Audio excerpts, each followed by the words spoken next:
Hi friends, എല്ലാവർക്കും സുഖമെന്ന് വിശ്വസിക്കുന്നു. ഇന്ന് ഞാൻ ഒരു മിക്സ്ചർ ഉണ്ടാക്കാൻ പോവുക. അതെങ്ങനെയാണെന്ന് നമുക്ക് നോക്കാം. ഒരു സ്പെഷ്യൽ മിക്സ്ചറാണ്. അപ്പോൾ അതെങ്ങനെ ഒന്നുണ്ടാക്കി നമുക്കൊന്ന് കഴിച്ചു നോക്കാം, എങ്ങനെ ഉണ്ടെന്ന് നോക്കാം. ഓക്കെ, അപ്പോൾ അതിനുവേണ്ടി ഞാൻ ഇന്ന് ഇതിന് എന്തൊക്കെയാണ് ചേർക്കുന്നതെന്ന് നമുക്കൊന്ന് നോക്കാം. ചേർക്കുന്ന ഓരോ കാര്യങ്ങളൊക്കെ ഒന്ന് നോക്കാം. കണ്ടോ, ഇത് ഇത്രയും സാധനങ്ങളാണ് ഞാൻ എടുത്ത് വെച്ചേക്കുന്നത്. ഇച്ചിരി കപ്പലണ്ടി, സ്വല്പം അവല്, നല്ല പൊടിയൊക്കെ കളഞ്ഞ ഓട്സ്, പിന്നെ ഇത് നൂഡിൽസാണ്. മറ്റേത് ചെയ്തെടുക്കണമെങ്കിൽ ഇച്ചിരി സമയം എടുക്കും. അപ്പോൾ ഈ നൂഡിൽസ് ഞാൻ എടുക്കുന്നത്. വെളുത്തുള്ളി ചതച്ചത്, പിന്നെ കറിവേപ്പിലയും വേണം. അപ്പോൾ ഇനി നമുക്കതൊന്ന് ഉണ്ടാക്കാം. സ്റ്റൗ ഓൺ ആയതിനു ശേഷം ഒരു ചീനിച്ചട്ടി വെച്ച് അതിനകത്ത് സ്വല്പം എണ്ണ ഒഴിച്ചു കൊടുക്കാം. എണ്ണ ചൂടായതിനു ശേഷം ഈ വെളുത്തുള്ളി അതിനകത്തോട്ടിട്ട് അതൊന്ന് ഇളക്കി കൊടുക്കാം. അത് നന്നായിട്ട് മൂത്തതിന് ശേഷം അതിലേക്ക് കറിവേപ്പില ഇട്ട് കൊടുക്കണം. അതിനുശേഷം കപ്പലണ്ടി ഇട്ട് കൊടുക്കണം.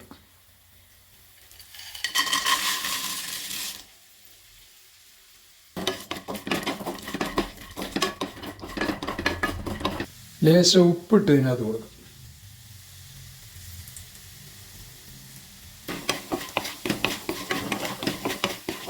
ഇനി ആ നൂഡിൽസ് ഇട്ട് കൊടുക്കാം.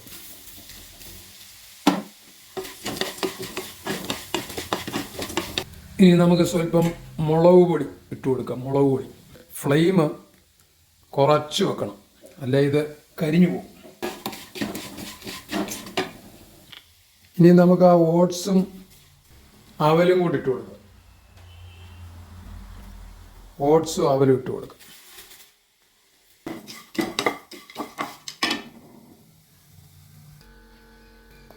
അപ്പം നമ്മുടെ മിക്സ്ചർ റെഡി ആയിട്ടുണ്ട് കേട്ടോ. ഇനി അതൊരു പാത്രത്തിലേക്ക് സെർവ് ചെയ്തിട്ടൊന്ന് നോക്കാം. ഇതാ മിക്സ്ചർ റെഡി ആയിട്ടുണ്ട് കേട്ടോ. അതേണ്ട് ഇതാ, ഇനി ഒന്ന് കഴിച്ച് നോക്കാം. അപ്പോൾ ഈ മിക്സർ ഒന്ന് ഇനി കഴിച്ച് നോക്കാം, എങ്ങനെയാണെന്ന് നോക്കട്ടെ.